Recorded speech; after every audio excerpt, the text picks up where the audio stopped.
Auzubillahiminash-shaytanir-rajim. Bismillahir-rahmanir-rahim. Assalamu alaikum viewers. I am Zainab Arshad and welcome to my channel. Students, आज जो है हम जो 503 का लेक्चर नंबर 1 जो है वो डिस्कस करेंगे, ठीक है। और इस लेक्चर में हम देखेंगे कि आपके मिड टर्म के और फाइनल टर्म के हवाले से जो शार्ट क्वेश्चन बन रहे हैं, एमसीक्यूज बन रहे हैं इम्पोर्टेंट, वो कौन कौन से हैं। तो चलो स्टार्ट करते हैं। पहला जो हमारा टॉपिक है वो है प्लांटोलॉजी एज ए साइंस, ठीक है। साइंस की मुख्तलिफ ब्रांचेज होती हैं ना, तो जिस तरह साइंस की अदर ब्रांचेस हैं, इस तरह जो प्लांटोलॉजी है वो भी क्या है, साइंस की एक ब्रांच है। तो हम देखेंगे कि हम प्लांटोलॉजी को साइंटिफिकली कैसे स्टडी कर सकते हैं।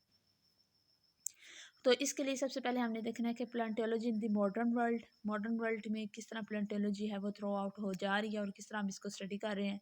साथ में सबसे पहले हम इसकी देख लेते हैं definition. What is paleontology? Paleontology है क्या? The branch of science concern with fossils of animals and plants, ठीक है।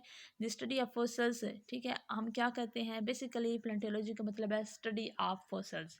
अब वो फॉसिल्स एनिमल्स के भी हो सकते हैं, किसी भी लिविंग ऑर्गेनिज्म का हो सकता है, प्लांट्स के भी हो सकते हैं।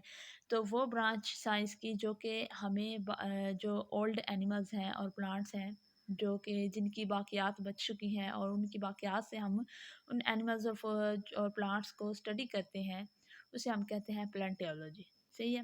अब ये है कि the study of fossils to determine organism and evolution and ecology. वो कह रहे हैं कि हम स्टडी क्यों करते हैं फोसल्स को, किस किस चीज़ के लिए हम जानने चाहते हैं उसका एवोल्यूशन और इकोलॉजी।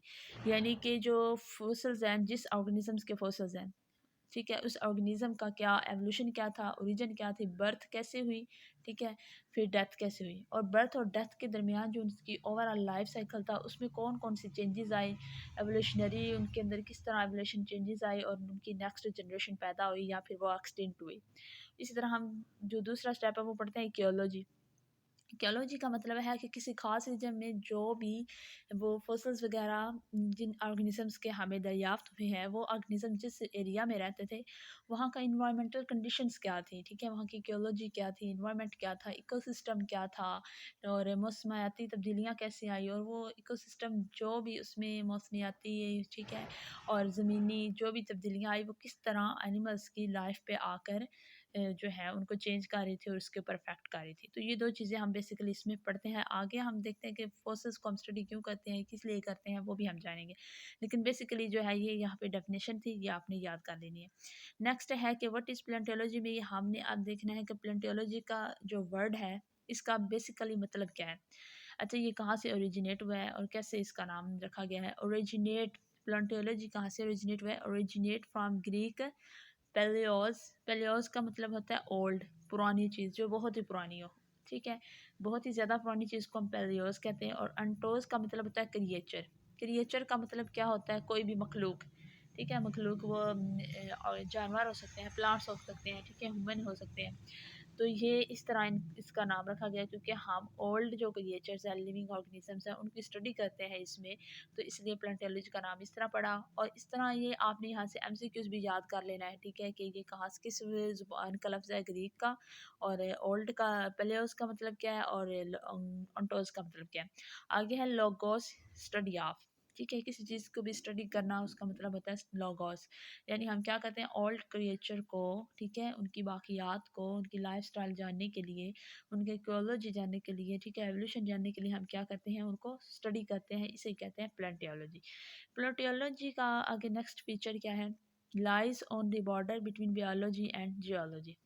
अच्छा, प्लांटियोलॉजी जो बेसिकली स्टडी है ना, ये बायोलॉजी के फील्ड में भी आ रही है, जियोलॉजी के भी फील्ड में आ रही है। बायोलॉजी होती है स्टडी ऑफ लिविंग ऑर्गेनिजम्स, ठीक है। बायोलॉजी का डेफिनेशन ये है कि bio means life, logo means study of, यानी ज़िंदगी का मुताला करना। बायोलॉजी में किसी भी हम लिविंग जो थिंग है उसका इसमें मुताला करते हैं। और जो जियोलॉजी होती है इसका मतलब है स्टडी ऑफ अर्थ, ठीक है, जोग्राफिया को स्टडी करना। तो बेसिकली क्या होता है, अब लिविंग ऑर्गेनिज्म जो है वो बेसिकली बायोलॉजी में आते हैं, ठीक है, उनकी एक लाइफ है, बायो है। उसको हम स्टडी करने के लिए फॉसल्स को, उनके फॉसल्स को स्टडी करने के लिए हमें जियोलॉजी का भी पता होना ज़रूरी है। क्योंकि फॉसल्स जो होते हैं ज़मीन में दबे हुए होते हैं, ठीक है? ज़मीन की मुख्तलिफ लेयर्स होती हैं, उनके अंदर जो है, जो फॉसिल्स होते हैं वो इस तरह दफ़न होते हैं। तो हमें उन फॉसिल्स को ढूँढने के लिए, उनका मुताला करने के लिए, उस जगह का, उस एरिया का ज्योग्राफी तौर पर, ठीक है? जियोलॉजी तौर पर हमें उसका मुताला करना पड़ता है। तो फॉसिल्स को स्टडी करने के लिए हमें बायोलॉजी का भी पता होना चाहिए और जियोलॉजी का। इसलिए प्लेंटियोलॉजी जो है वो बायोलॉजी और जियोलॉजी दोनों फील्ड में आ रही है, इस दोनों को कवर कर रही है, उसके बॉर्डर पर है मौजूद है। ये भी जो आपने एमसीक्यूज याद रखना है कि paleontology lies on the border between dash, ठीक है? तो आपने बताना है कि बायोलॉजी एंड जियोलॉजी, ठीक है, हो गया। आगे हमें बता रहे हैं कि यूज़ ऑफ प्लांटियोलॉजी क्या है, ठीक है? बहुत ही ये हम प्लांटियोलॉजी के बहुत ज़्यादा यूजेस हैं, क्यों हम प्लांटियोलॉजी को यूज़ कर रहे हैं, उसका फ़ायदा और बेनिफिट क्या है हमारे पास और डिसएडवांटेज क्या है। सबसे पहले तो हमें बताती है ये ओरिजिन ऑफ लाइफ, ठीक है? हर इंसान के यही होता है कि उसको पता चले कि ज़िंदगी का आगाज़ कैसे हुआ था। पैलेंटियोलॉजी में हमें बहुत ही पुरानी, सदियों पुरानी चीज़ें मिलती हैं।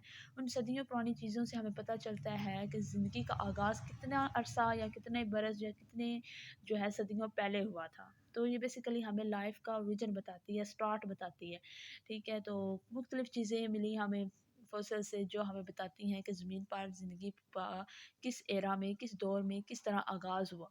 तो ये बेसिकली हमें क्या बताएगी, स्टडी करेगी हम मुख्तलिफ फॉर्म्स ऑफ लाइफ को और उसके ओरिजिन को बताएगी। पहला इसका यूज़ थे था। दूसरा है क्यूरियोसिटी अबाउट डिफरेंट वर्ड्स, ठीक है? अब आप देखेंगे कि इस दुनिया में ज़मीन अर्थ पे डिफरेंट एरा आए, ठीक है? हाँ, कभी ये जैसे एक अब हम इंसान ज़मीन पर बसते हैं, इससे पहले डायनासोर का भी एक एरा था।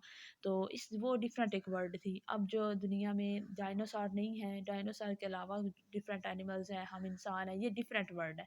तो हर दो की एक डिफरेंट वर्ड होती है according to the living organisms, कि वहाँ पे कौन से एल्गोरिज्म रहेंगे।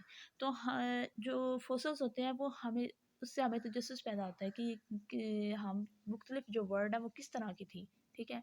उस उन मुख्तलिफ वर्ड पर किस तरह लाइफ आई, ज़िंदगी आई, किस तरह जानवर पैदा हुए, किस तरह जानवर आए, पैदा हुए, उन पर कोई आफत आई, वो किस तरह मर गए और एक्सटिंक्ट हो गए, ठीक है? ये सारे जो फीचर्स हैं, ये सारे जो स्टेप्स हैं इवोल्यूशनरी तौर पर, ये हमें क्यूरियोसिटी पैदा करते हैं हमारे अंदर डिफरेंट वर्ड्स के, हम क्वेश्चनिंग करते हैं और फिर उनके मतलब जानने की कोशिश करते हैं। तो प्लेंटोलॉजी बेसिकली हमें पैदा हमारे अंदर पैदा करती है, क्यूरियोसिटी पैदा कर देती है डिफरेंट वर्ड्स और डिफरेंट ऑर्गेनिज्म जो कि डिफरेंट वर्ड्स के अंदर रह रहे थे। नेक्स्ट प्लेंटोलॉजी का क्या यूज़ है, क्लाइमेट एंड बायोडाइवर्सिटी चेंज, ठीक है? अब जैसे जैसे अर्थ पर न्यू न्यू ऑर्गेनिज्म इवॉल्व हो रहे थे और पहले वाले जो थे वो एक्सटिंक्ट हो रहे थे, नापैद हो रहे थे, ख़त्म हो रहे थे, उसी के हवाले से क्लाइमेट भी चेंज आ रहा था, ठीक है? किसी कोई एरा बहुत ज़्यादा गर्म होता था, उसमें लिविंग ऑर्गेनिज्म जो रहने वाले थे वो उस गर्म माहौल में रहने के आदी होते थे। तो जैसे ही वो क्लाइमेट वहाँ की चेंज होती थी, सर्द हो जाती थी, तो वो जो लिविंग ऑर्गेनिज्म होते थे जो कि गर्म माहौल में रहने के आदी होते थे, वो एक्सटिंक्ट हो जाते थे, या फिर कुछ उनमें से ऐसे बच जाते थे जो कि अपने आप को मॉडिफाई कर लेते थे और डेवलप कर लेते थे माहौल के साथ अपने आप को, तो वो क्लाइमेट चेंज के साथ सर्वाइव कर जाते थे। तो इसी तरह जब क्लाइमेट चेंज हुआ, क्लाइमेट चेंज ने इतना ज़्यादा लिविंग ऑर्गेनिज्म जो भी है, सारी जो स्पीशीज़ थी, वाइल्ड लाइफ जो भी थी, उनके ऊपर बहुत ज़्यादा जो है इफ़ेक्ट डाला।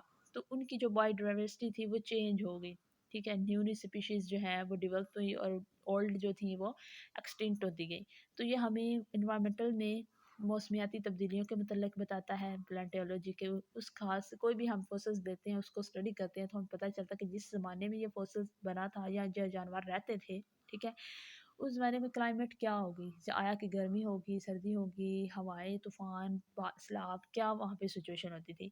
इस तरह हमें उन सब मौसमियाती तब्दीलियों के हवाले से जो बायोडाइवर्सिटी में चेंज आता था, ठीक है? स्पीशीज़ की कंपोज़िशन में, स्पीशीज़ के नंबर में, ठीक है? उनके नंबर में इज़ाफ़ा होता था या कम होता था, न्यू स्पीशीज़ बनती थी और जो ओल्ड थी वो ख़त्म होती थी। तो इसके जो रिलेटेड चेंज आता था, वो भी हमें प्लांटोलॉजी बताता है। नेक्स्ट है कि the shape of evolution. Shape of evolution का मतलब ये है कि एक तसलसल होता है एवोल्यूशन होने का भी, ठीक है? स्टेप्स होते हैं जिससे एवोल्यूशन डेवलप होता है, एवोल्यूशन अक्कर होता है। तो शुरू में जानवर कुछ ऐसे होते थे, ठीक है? जिनके पास मोस्ट डेवलप्ड ऑर्गन नहीं होते थे, जिस तरह आगे आज के जानवरों के पास हैं, उनके पास अंदरूनी आर्गन्स नहीं होते थे खाने वाले, हज़म करने वाले भी सब चीज़ें जो होती थी, उनके जो रिस्पायरेटरी सिस्टम, डाइजेस्टिव सिस्टम इतने ज़्यादा डेवलप नहीं होते थे। लेकिन आज के अगर हम देखें तो एनिमल्स ज़्यादा डेवलप्ड फॉर्म में हमारे पास मौजूद हैं, ठीक है। उनकी जो क्यों? क्योंकि उनके जो एंसेस्टर्स हैं, उनमें दर्जा बदर्जा हर स्टेप पर, हर वर्ड पे, हर एरा में क्या होता गया? एवोल्यूशन आता गया। तो वो एवोल्यूशन की शेप क्या थी? कितना ज़्यादा एवोल्यूशन आया? कहाँ पे आया? ठीक है, उनकी लाइफ को कैसे चेंज किया और उन्हें मोर डेवलप्ड फॉर्म में कैसे हम तक पहुँचाया? इसको कहते हैं शेप ऑफ एवोल्यूशन। तो ये इसका चौथा यूज़ था। नेक्स्ट जो यूज़ है वो है एक्सटिंक्शन।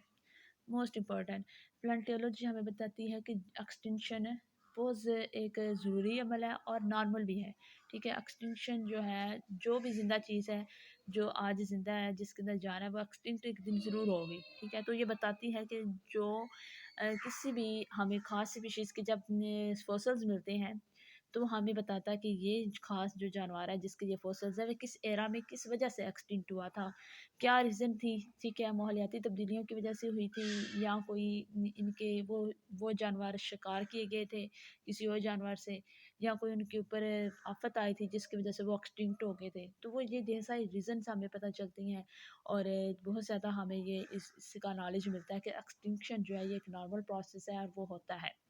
नेक्स्ट 6 वन इसका जो यूज़ है वो है डेटिंग रॉक्स।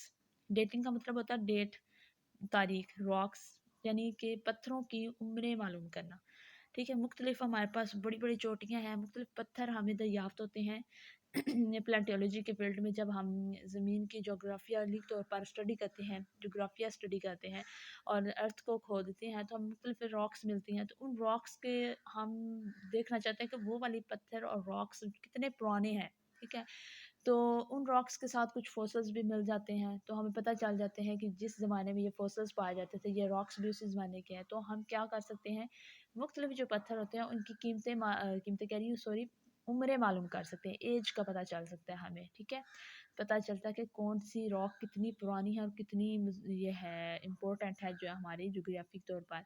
तो बेसिकली ये इसके छोटे छोटे यूज़ थे, ये आपके पीपीटी से मैंने लेसन लिया है, ठीक है, और ये पीपीटी को आपको ही पढ़ा रही हूँ। तो नेक्स्ट वीडियो में मैं नेक्स्ट लेक्चर जो है कवर करूँगी। आज के लिए आपने यही याद करना है और यहाँ पे ये शॉर्ट क्वेश्चन भी आ सकता है, लॉन्ग भी आ सकता है कि यूज़ ऑफ प्लांटोलॉजी बताएं। तो आपने ये 6 जो प्लांटोलॉजी के यूज़ है ये इस तरह वर्डिंग में लिख भी सकते हैं और अगर आप अपनी वर्डिंग में एक्सप्लेन करना चाहें तब भी कर सकते हैं। तो इसी के साथ मुझे दीजिए इजाज़त। अल्लाह हाफिज़।